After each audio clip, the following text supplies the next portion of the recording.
শুভ সকাল আমার প্রিয় বন্ধুরা, কেমন আছো সবাই? আশা করছি সকলে অনেক বেশি ভালো আছো। আমরাও না বেশ ভালো আছি। গ্রামের সকাল, একদম সকাল থেকে কাজ শুরু করে দিলাম। এখন দেখো মাছ নিয়েছি, জ্যান্ত মাছ, সেটাই কেটে নিচ্ছি। যেহেতু আমাদের বাড়ির পাশে একজনেরা পুকুর থেকে অনেক মাছ ধরে বিক্রি করছিল, সেখান থেকে একটা মাছ নিয়েছি। এত সুন্দর তাজা মাছ, সকাল সকাল দেখেই তো পুরো প্রাণটা জুড়িয়ে গেল।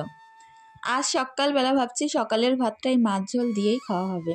তো যাই হোক, সিলভার কাপ মাছ যেহেতু, এটাই প্রচুর আঁশ থাকে, ওই কারণে পুকুরে নিয়েই চলে আসলাম।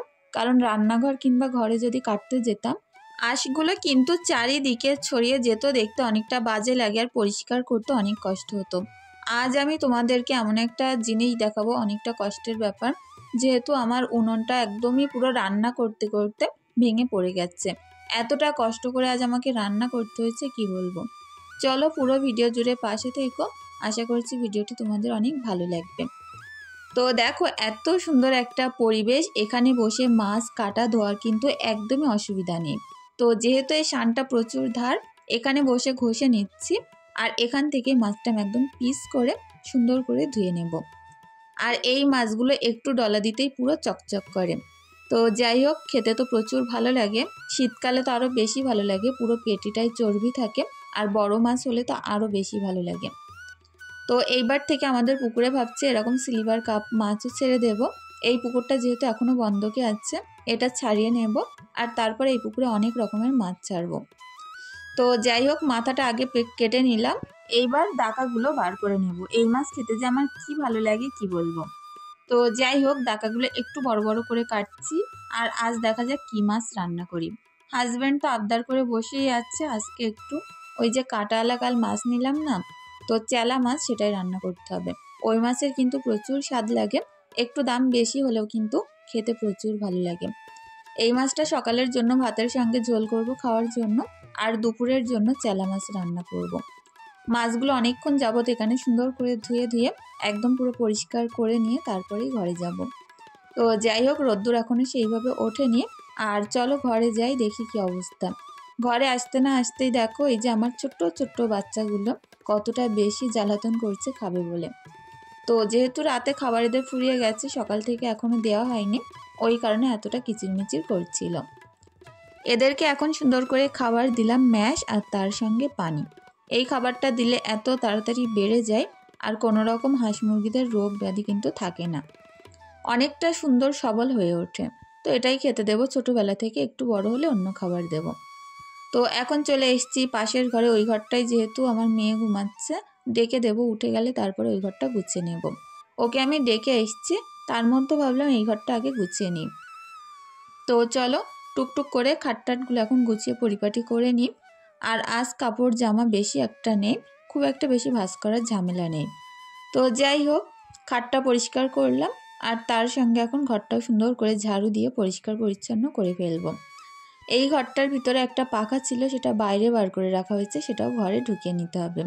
কাল না হাজব্যান্ড আমার অনেক কাঠ কেটে দিয়েছে, সেগুলো সবটাই ফার্মে আছে, জানি না সেগুলো কখন আনবো।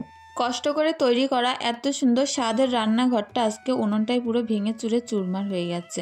এতটা বাজে অবস্থা তোমাদের সাথে শেয়ার করব, দেখে বুঝতে পারবে।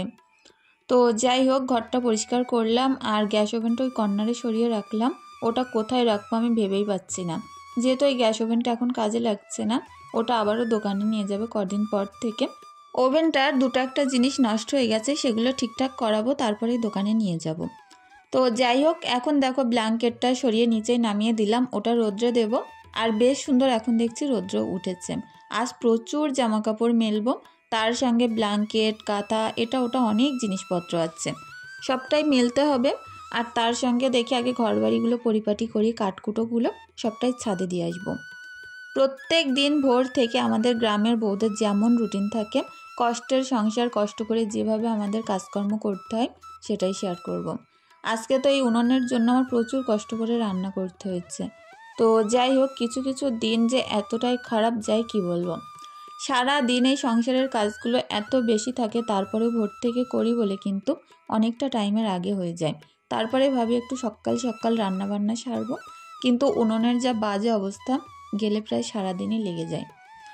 তো যাই হোক, এখন দেখো টেবিলটা গুছিয়ে বাইরের এই যে দরজাটা খুলে দিচ্ছি, তো একটুখানি বাইরে থেকে রোদ্দুর আসবে, ভালো লাগবে। গরম হোক কিংবা শীত, বাইরের আবহাওয়াটা পেতে কিন্তু অনেক ভালো লাগে। আর নিচে এই যে বিছনাটা পাতা ছিল সেটাও সরিয়ে নিচ্ছি। এখন ঘরটা সুন্দর করে ঝাড়ু দিয়ে নেব। এমনিতেও ঘরের মধ্যে খুব একটা বেশি জায়গা নেই, যতটুকু আছে অনেক নোংরা হয় রাতে, তো সকাল হতে না হতেই পরিষ্কার করে ফেলি। কারণ কি জানো তো, যেহেতু পুকুরে এদিকে ওদিকে অনেক লোকজন যায় বাড়ির ওপর দিয়ে, তো ঘরটা যদি নোংরা থাকে দেখতে কিন্তু অনেক বাজে লাগে, আর কেউ একটা দেখলেই কেমন একটা মনে করবে। ওই কারণে চেষ্টা করি আগে ঘরটা গুছিয়ে নিতে। আর এখনও পর্যন্ত অনেক বাসন কোসন আছে, সেগুলোও মাজতে হবে। সবটাই একের পর এক করব আর তোমাদের সঙ্গে শেয়ার করব। তো এই যে কার্নিশের ওপরটাও পরিষ্কার করে নিচ্ছে। আমার মেয়ে এখানটায় বসেছিল, ওকে একটা জামাও পরিয়ে দিয়েছি। তো যেহেতু জামা পরার ছিল না, সকালবেলা উঠে জামা পরিয়েছি, তারপরে ব্রাশ করিয়েছি। আর কিছু খেতে দিতে হবে, এখনও পর্যন্ত কিছু করিনি। একটু হরলিক্স দেবো আর তার সঙ্গে বিস্কুট দেবো। আর তোমাদের সকলের কাছে অনুরোধ রইল, যারা আমার চ্যানেলটি এখনও পর্যন্ত সাবস্ক্রাইব করনি, প্লিজ সাবস্ক্রাইব করে দিও। তোমাদের এই সাবস্ক্রাইবের আশায় আর তোমাদের ভালোবাসায় কিন্তু পরবর্তী ভিডিও দিতে অনেক বেশি ভালো লাগে। তো যাই হোক, আর অনেক বোনেরা কমেন্ট করছো যে রোজই আমার ভিডিও খুঁজছো কিন্তু পাচ্ছ না। সাবস্ক্রাইব করে দেখো, সাবস্ক্রাইবেশন অপশনে যাবে, ইউটিউবে ঢুকেই চলে আসবে। সাবস্ক্রাইব না করা থাকলে কিন্তু আমার ভিডিও আসবে না। তো যাই হোক, এখন দেখো বারান্দাটা ক্লিন করে নিলাম, আর তারপরে আসছি উনুন পাড়ে। উনুনটা এখনও দেখতে কতটা সুন্দর লাগছে বলো তো। একদম ইঁদুরে ভিতর থেকে এতভাবে নষ্ট করেছে ঢুকে ঢুকে, যেটার ভালো কোথাওই নেই। পুরো উনুনের ভিতরটা পুরো গর্ত গর্ত, যেখানটায় লেপতে যাচ্ছি একদম ধসে পড়ে যাচ্ছে, এতটা বাজে অবস্থা। তো এত পরিমাণে এখান যে ইঁদুরের উৎপাত বলে বোঝাতে পারবো না। প্রচুর বড় বড় ইঁদুর, একটা দুটো না 8টা 10টা ইঁদুর। আর রাতে করে সব থাকে উনুনের ভিতরে, ওই পাইপটার ভেতরে। আর একদম চারিদিকে যা কিছু থাকে গর্ত করে কেটে নষ্ট করে ফেলে। যাই হোক, অনেকগুলো কাঠকুটো আছে, এগুলো এখন ছাদে নিয়ে যাব। বস্তায় করে নিলাম, পেপারে করে নিলাম, ছাদে গিয়ে সবটা মেলে দিয়ে আসলাম। আর জামা কাপড়গুলো কাচবো, তারপরে জামা কাপড় মেলবো, একেবারে ছাদে উঠবো আবার। অনেকটাই বাসন এখন সুন্দর করে মেজে নেব। সকালের এই সোনালি রোদ্দুর, তার মাঝে কাজ করতে কী যে ভালো লাগে কি বলবো। এত সুন্দর নীরব শান্ত একটা পরিবেশ, দেখলেই হয়তো বুঝতে পারছো যেখানটা কতটা বেশি ভালো লাগে। একদম পুরো দিঘির মতন পরিষ্কার পানি। তো যাই হোক, এখানে আমি জামা কাপড় কাচি, বাসন মাজি, মাছ টাছ কাটা ধোয়া করি, একদমই না কষ্ট হয় না, অনেক তাড়াতাড়ি হয়ে যায়। বেশি বাসন হলে তো আমি ঘরে মাজিই না, বেশিরভাগ আমি এখানেই নিয়ে আসি। তো যাই হোক, প্রত্যেকটা বাসন ছুপে ছুপে খুব সুন্দর করে মাজবো, যাতে করে একটু চকচক করে। আর তার সঙ্গে দুটো একটা গামলা বাটি এটা ওটা আছেই। প্রত্যেক দিন যেহেতু সবজি ঢালা হয়, ম্যাগি করা হয়, এটা ওটা করতে করতে না রাতে গিয়ে আবারও অনেকটা বাসন বেশ হয়েই যায়। চলো বন্ধুরা, কাজগুলো করতে করতে আমার কিছু সুন্দর বোনেদের কমেন্টে রিপ্লাই দিয়ে দিই। সাকিয়া কিচেন বোনকে জানাই অনেক অনেক আন্তরিক ভালোবাসা, এভাবে পাশে থাকার জন্য। অবশ্যই পাশে পাবে, অনেক ভালোবাসা থাকলো। ডেলি ভ্লগ উইথ ঝুমা বোনকে জানাই অনেক অনেক আন্তরিক ভালোবাসা, এভাবে আমার পাশে থাকার জন্য আর এতটা ভালোবাসা দেওয়ার জন্য। অনেক ভালো থেকো বোন। ফুলমণি বোন বলেছ মুরগির ঘরটা পরিষ্কার করা অনেক সুন্দর হয়েছে, অনেক অনেক ভালোবাসা থাকলো বোন। আমরা গ্রামের বউরা কিন্তু প্রতিনিয়ত এই সকল কাজগুলো করেই থাকি। তো যাই হোক, ভাবলাম কাল তোমাদের সঙ্গেও একটু শেয়ার করি। ওমর তহিদ মণ্ডল প্রোফাইল থেকে বোন অনেক সুন্দর সুন্দর কমেন্ট করো, আর এত দিন ধরে তুমি যে আমার নিজের বোনের মতো এত ভালোবাসা দাও, সত্যি আমি বলে বোঝাতে পারবো না। আর বোন সবসময় জিজ্ঞাসা করো তোমাদের ওখানে কবে যাব।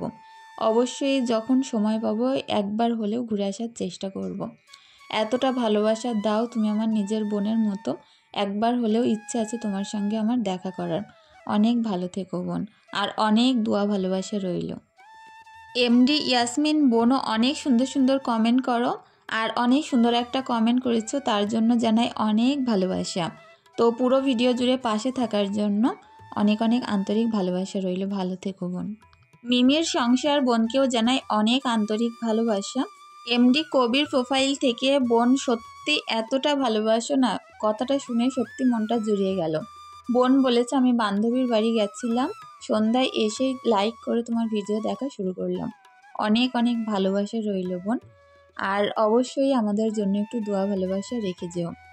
তো যাই হোক, দেখো তোমাদের কমেন্টগুলো পড়তে পড়তে অনেকটা কাজ কিন্তু এগিয়ে ফেলেছি।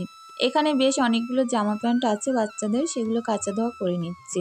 এখানে তো ধোয়ার মজাই আলাদা, একদম এক নিমিষে সব কিছু হয়ে যায়। আর পানিটা হয়তো দেখলেই বুঝতে পারছো কতটা স্বচ্ছ এবং চকচকে। তো যাই হোক, বাড়ির ভিতরে একটা পুকুর থাকা যে কী যে সুবিধা সেটা আমি বলে বোঝাতে পারবো না। কোনো একটা জায়গায় গেলে পুকুর না পেলে প্রচুর অসুবিধা লাগে। তো জানোই তো, যে বাড়ি বাচ্চা কাচ্চা ছোট থাকে কত বেশি জামা কাপড়, বেডশিট, কাঁথা কাপড় নোংরা হয়। আমার মেয়ে ছোটোবেলা থেকে এত বেশি কাঁথা কাপড় নোংরা করতো যে সেগুলো ধুতে গেলে প্রচুর কষ্ট লাগতো। কিন্তু পুকুরটার কারণে কিন্তু সেই কষ্টগুলো আমাকে অনেক কম ভোগ করতে হয়েছে। তো যাই হোক, সব কিছু নিয়ে ওপরে চলে আসলাম। এখন ভালোভাবে মেলে দেব।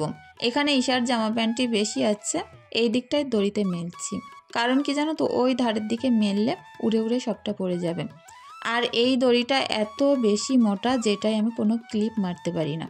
যদি ক্লিপগুলো মারতে পারতাম তাহলে কিন্তু উড়ে পড়তো না নিচেই। তো যাই হোক, এখন ব্ল্যাঙ্কেট আছে, একটা কাঁথা আছে, এগুলোও মেলে দেব।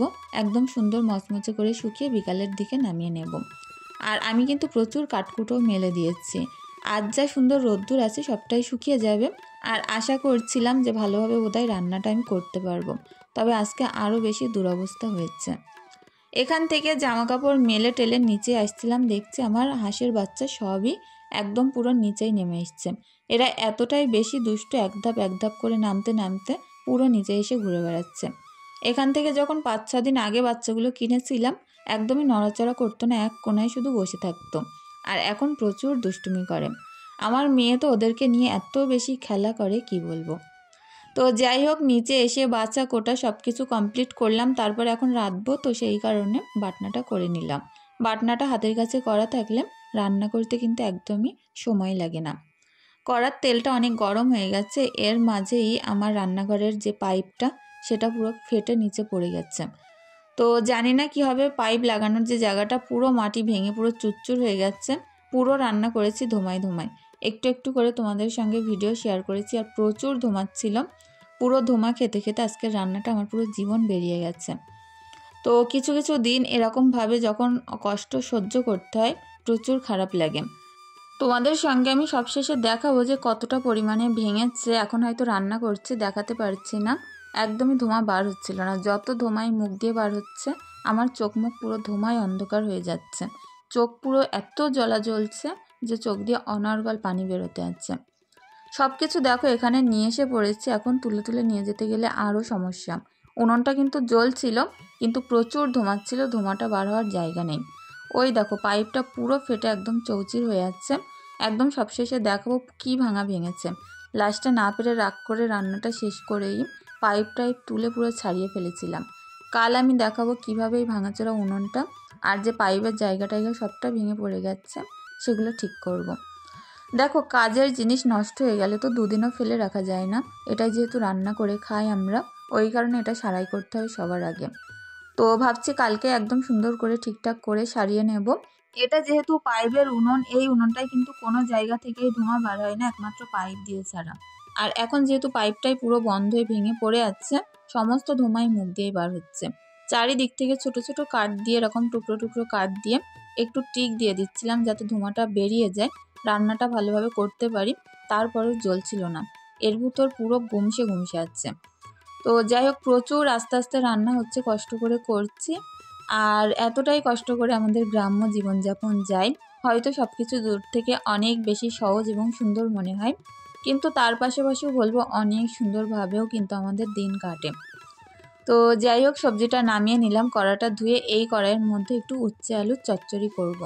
উচ্ছে আলুর চচ্চড়ি তো প্রচুর ভালো লাগে, শুধু উনুনটা একটু ব্যাগড়া দিচ্ছিল বলে কষ্ট হচ্ছিল। তো যাই হোক, আদা রসুনের বাটা দিলাম, তার সঙ্গে পেঁয়াজ, আর এটাতে আমি লঙ্কা দেবো না, যেহেতু উচ্ছেটা একটু তেতো তো এতে লঙ্কা দেওয়া যাবে না। তো একটু হালকা কষিয়ে নিয়ে নুন হলুদ দিয়ে বেশ কিছুক্ষণ ধরে ভাজা ভাজা করে নেব। তারপরে হালকা ঝোল দিয়ে ঢাকা দিয়ে রাখবো। এভাবেই কিন্তু আমি উচ্ছে রান্না করি, আর একদমই তেতো লাগে না। উচ্ছেগুলো যদি না গলে আলুগুলো গলে যায় তাহলে উচ্ছে তেতো লাগে না। তো অল্প একটু ঝোল দিলাম, এখন একটু কিছুক্ষণ ঢাকা দিয়ে রাখবো, কষিয়ে তারপরে একেবারে নামিয়ে নেব। তো যাই হোক বন্ধুরা, আমার আজকের ভিডিওটি যদি কিছু ভালো লেগে থাকে প্লিজ একটা লাইক কমেন্ট করে দিও। আর সকলের কাছে অনুরোধ রইল প্লিজ চ্যানেলটি সাবস্ক্রাইব করে দিও। আজকের ভিডিওটি এখানেই শেষ করছি। সকলে অনেক ভালো থেকো, সুস্থ থেকো। আমাদের জন্য একটু দোয়া ভালোবাসা রেখে যেও। তোমাদের জন্য না অনেক ভালোবাসা রইল।